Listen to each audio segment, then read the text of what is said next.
Dengan pemberhentian berarti berakhirnya keterikatan kerja karyawan terhadap perusahaan. Pemberhentian juga adalah fungsi operatif terakhir manajemen sumber daya manusia. Istilah pemberhentian ini sinonim dengan separation, pemisahan atau pemutusan hubungan kerja atau yang sering disebut juga dengan PHK karyawan dari organisasi perusahaan. Selanjutnya yaitu fungsi pemberhentian. Fungsi pemberhentian yaitu harus mendapat perhatian yang cukup serius dari manajer perusahaan karena telah diatur oleh undang-undang dan memberikan risiko bagi perusahaan maupun untuk karyawan yang bersangkutan. Pemberhentian harus sesuai dengan Undang-Undang No. 12 tahun 1964 KUHP dan seizin P4D dan atau P4P atau dengan keputusan pengadilan. Pemberhentian juga harus memperhatikan pasal 1603 ayat 1 KUHP, yaitu mengenai tenggang waktu saat dan izin pemberhentian.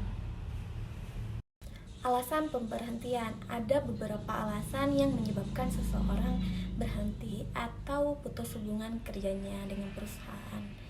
Ada yang bersifat karena peraturan perundang-undangan, tapi ada juga karena keinginan pengusaha agar tidak terjadi hal yang semena-mena yang dilakukan pengusaha. Maka pemerintah telah mengeluarkan beberapa kebijakan yang berkaitan dengan pemberhentian karyawan. Dalam pengertian ini, pemerintah tidak melarang secara umum untuk memberhentikan. Menurut Undang-Undang Nomor 13 Tahun 2003 bahwa pengusaha dilarang melakukan pemutusan hubungan kerja dengan alasan 1. Pekerja berhalangan masuk karena sakit perut menurut keterangan dokter selama waktu tidak melampaui 12 bulan secara terus-menerus. Yang kedua yaitu pekerja berhalangan negara sesuai dengan ketentuan perundang-undangan yang berlaku. Dan yang ketiga, pekerja mengerjakan ibadah yang diperingati agamanya. Yang keempat yaitu pekerja mempunyai pertalian darah atau ikatan perkawinan dengan pekerja lainnya dalam satu perusahaan, kecuali telah diatur dalam perjanjian kerja peraturan perusahaan atau perjanjian kerja bersama. Yang kelima yaitu pekerja menikah. Yang keenam yaitu pekerja yang mengadukan pengusaha kepada pihak berwajib karena mengenai perbuatan pengusaha yang melakukan tindakan pidana kejahatan.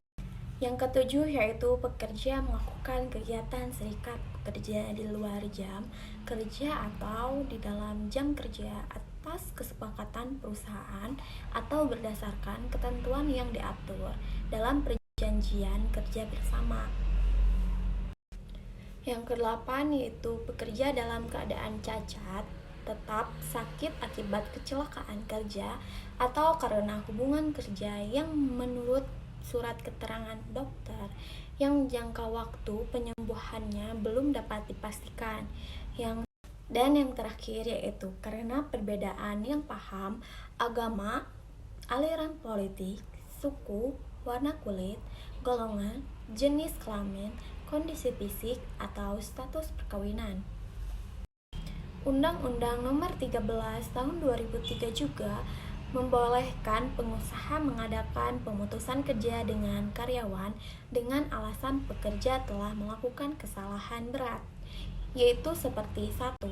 Melakukan penipuan, pencurian atau penggelapan dana atau uang milik perusahaan. Yang kedua, memberikan keterangan palsu atau yang dipalsukan sehingga merugikan perusahaan.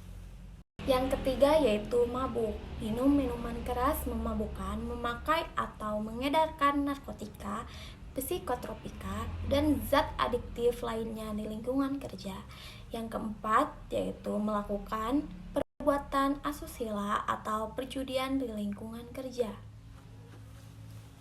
Yang kelima yaitu menyerang, menganiaya, mengancam, atau mengintimidasi teman sekerja atau pengusaha di lingkungan kerja.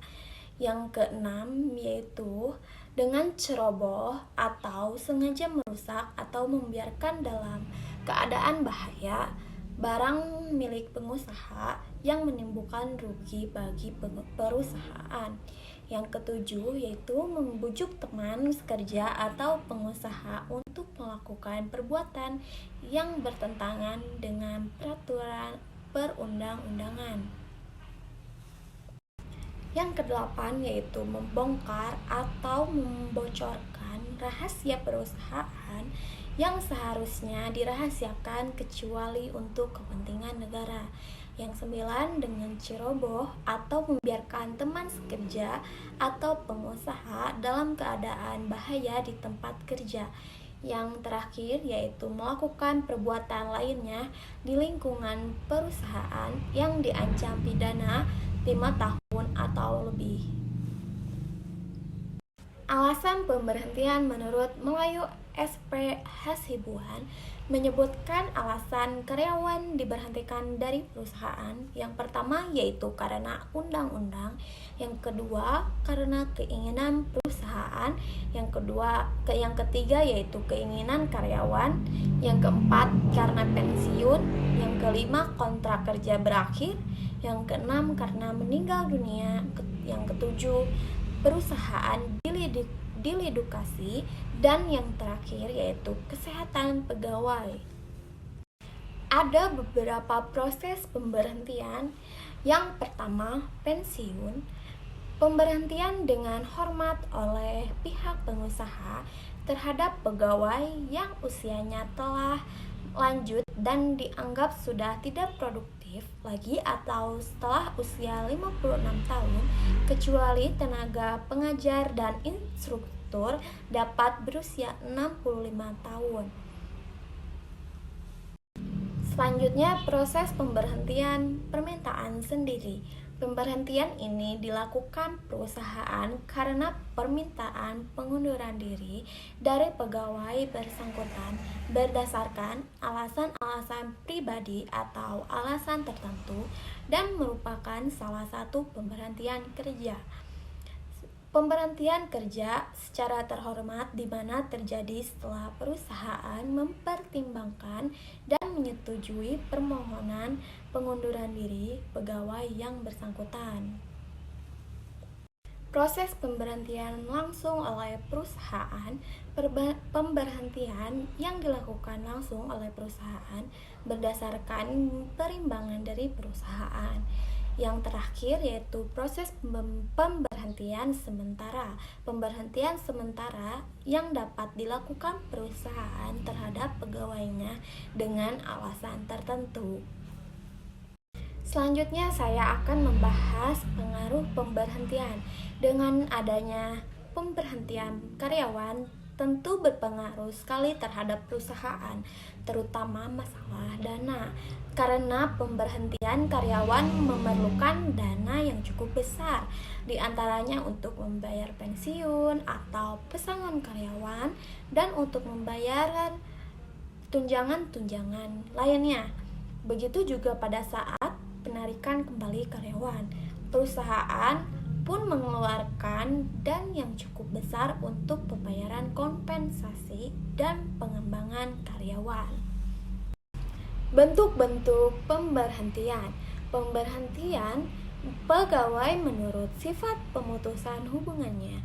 Pemutusan hubungan kerja secara terhormat terbagi menjadi 4. Keinginan tenaga kerja yang bersangkutan.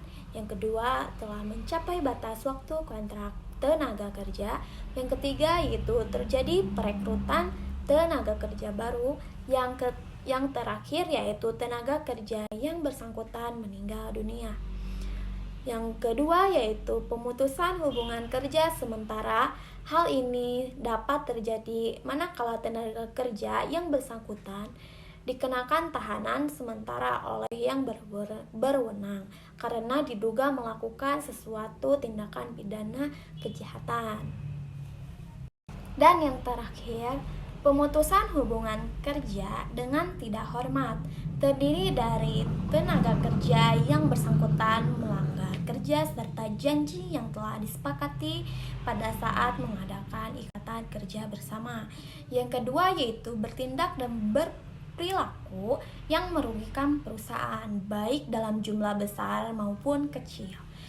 Dan yang ketiga yaitu tenaga kerja yang bersangkutan dinyatakan melakukan tindak pidana. Dan yang terakhir kemangkiran yang terus dilakukan dan telah diperingatkan beberapa kali oleh manajemen. Kesimpulan dalam pembahasan ini, pemberhentian atau pemutusan hubungan kerja adalah pengakhiran hubungan kerja karena suatu hal tertentu yang mengakibatkan berakhirnya hak dan kewajiban antara pekerja dan perusahaan. Sekian dari pembahasan saya. Mohon maaf bila ada kesalahan dan kekurangan. Wassalamualaikum warahmatullahi wabarakatuh.